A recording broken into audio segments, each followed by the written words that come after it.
Good afternoon, praise Lord. Welcome to this video. இந்த வீடியோலையும்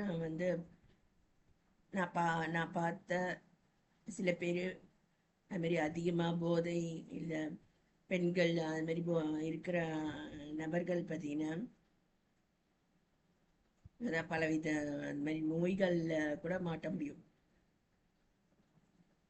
தூரல் நின்று போச்சு அப்படின்னு ஒரு படம் இருக்கு. அந்த படத்தில் கூட அந்த மாதிரி ஒரு கேரக்டர் வருது.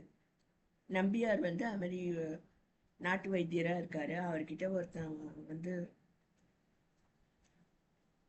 அவனை பார்த்த உடனே சொல்கிறாரு, நீ நிறைய நிறைய லேடிஸ் கிட்ட போகிறதுனால தான் அவனை வயிற்றுலலாம் ஏதோ வெள்ளை வெள்ளையா இதெல்லாம் வந்திருக்கு அவனுக்கு. ஸோ ஸ்கின் டிசீசஸ் அந்த மாதிரி பல விதமான டிசீசஸ் வர முடியும். கடைசியில் நம்முடைய பேச்சும் அந்த மாதிரி தான் இருக்கும். சில பேருடைய பேச்சை பார்த்தீங்கன்னா அந்த அந்த பொம்பளை என்கிட்ட 100 ரூபா கொடுத்தா கூட வருவா, ஆனால் இந்த மாதிரி தான் பேசிட்டே இருப்பாங்க. அது நான் லேடிஸ் மேலே தான் நான் தப்பு சொல்வேன்.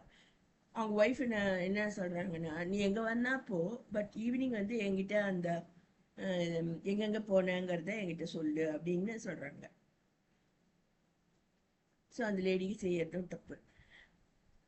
So whoever that man is going to அந்த லேடிஸ் அவங்க இடம் கொடுக்கறதும் அது தப்பு. 100 ரூபா கொடுத்தா போயிடுவியா எல்லாருக்கிட்டையும்? ஸோ சூசைட் பண்ணிப்பியா, இல்லை கிணத்துல விழுந்துருவியா? நிறைய ஸ்டடீஸ் இருக்கக்கூடிய புக்கு எல்லாம் என்கிட்ட இருக்கு. ப்ரோமிலா தாக்கூர்னு சொல்லிட்டு ஒரு லேடி அந்த மாதிரி எம்பவரிங் விமன் சொல்லிட்டு ஒரு புக்கெல்லாம் அந்த மாதிரி ஒரு ஸ்டடி பண்ணி எழுதியிருக்காங்க. எப்படி வீட்டில எல்லாம் கூட அது மாதிரிலாம் நடக்க முடியும் அப்படின்னு. Sin is a reproach to any nation. அது மாதிரி அதுக்கு நம்ம லேடிஸ் தான் நம்ம காரணமாக இருக்கிறோன்னா அது ரொம்ப வருந்தத்தக்க விஷயம். ஊசி இடம் கொடுத்தாதான் நூல் நுழையும்.